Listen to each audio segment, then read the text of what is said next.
नथुनी हाथ के कंगना नशा के खातिर संग चला सजना नाक के नथुनी हाथ के कंगना नशा के खातिर संग चला सजना लीवर में फीवर हो जाई छोड़ बजे ना दारू के लीवर में फीवर हो जाई छोड़ बजे ना दारू के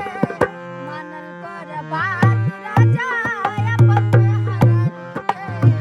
मानल कर बात राजा अपन में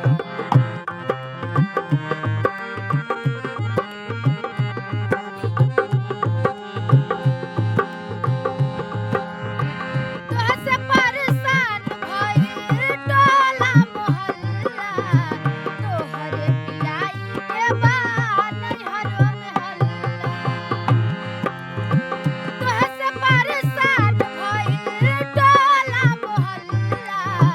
तोहरे पियाई के बा नैहरो में हल्ला काहे हाथ लगावेला तू चीजी बाजारू के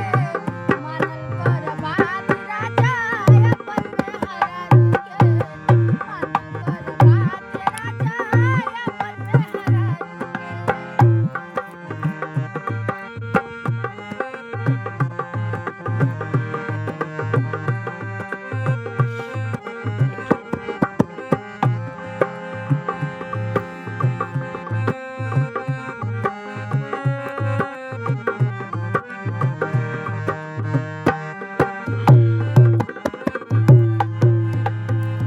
तोहसे परेशान भइल टोला मोहल्ला तोहरे पियाई के बा नैहरो में हल्ला तोहरे पियाई के बा नैहरो में तोहसे परेशान भइल टोला मोहल्ला तोहरे पियाई के बा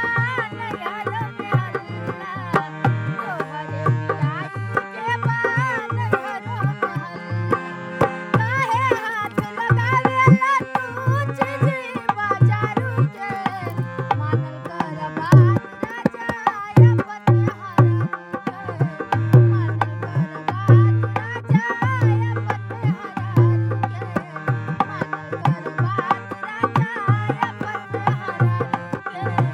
मानल कर बात राजा अपन में हरारू बस कुछ कहना है? नहीं बस बात मान